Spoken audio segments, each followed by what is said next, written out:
ఈరోజు మనం చిత్తూరు జిల్లాలో మొబైల్ ఫోన్స్ ఏవైతే సరే రికవరీ చేశామో ఇది 6వ దశ. ఇప్పటి వరకు సుమారుగా మనం 1700 మొబైల్ ఫోన్స్ ఎవరైతే లాస్ అయ్యారో వాటిని రికవర్ చేయడం జరిగింది. ఇది 6వ దశలో సుమారుగా 210 mobile phones, so 210 mobile phones మనం రికవరీ చేశాము. రీసెంట్గా చూసినట్లయితే నేను జాయిన్ అయిన తర్వాత 5వ దశలో 300 మొబైల్ ఫోన్స్ రికవరీ చేసినవి కూడా వాళ్ళ ఒరిజినల్ ఓనర్స్కి డిస్ట్రిబ్యూట్ చేయడం జరిగింది. ఇందులో ఎటువంటి ఎఫ్ఐఆర్ రిజిస్టర్ చేసే ప్రాసెస్ లేదు.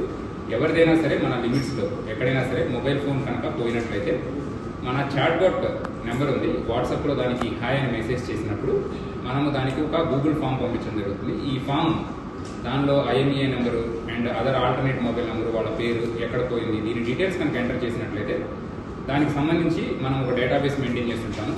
ఎప్పుడైతే సరే అందులో న్యూ సిమ్ వేసి యాక్టివేట్ చేసిన తర్వాత మనము దాన్ని ట్రాక్ చేసేసి వాటిని రికవరీ చేసి దాన్ని ఒరిజినల్ ఓనర్స్కి రిస్టోర్ చేయడం జరుగుతుంది. సో ఈ ప్రాసెస్లో 5 ఫేజెస్లో మనం ఇప్పటివరకు మొబైల్ ఫోన్స్ రికవరీ చేసాము.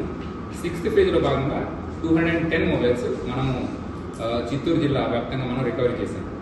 రీసెంట్గా మనం ఎలక్షన్స్లో చాలా బిజీగా ఉన్నా సరే ఈ ప్రాసెస్ అనేది కంటిన్యూ చేసాము. చాట్బాట్ కూడా లాస్ట్ టైం మీరు చెప్పిన తర్వాత కూడా మళ్ళీ ఉన్న మినిమం స్టాఫ్తో దాన్ని రియాక్టివేట్ చేసేసి ఈ మొబైల్ ఫోన్స్ అన్ని కూడా రికవరీ చేయడం జరిగింది. అండ్ ఈ 210 మొబైల్స్ వర్త్ అరౌండ్ 45 lakhs ఉంది. అండ్ దీనిలో మన జిల్లాలోనే కాకుండా మన దగ్గర పోయిన వాళ్ళు పక్క రాష్ట్రంలో ఉన్న, ఈవెన్ కర్ణాటకలో, తమిళనాడులో ఉన్నా కూడా అక్కడ దాకా కూడా మన వాళ్ళు వెళ్ళి ఈ ఫోన్స్ని రికవరీ చేయడం జరిగింది.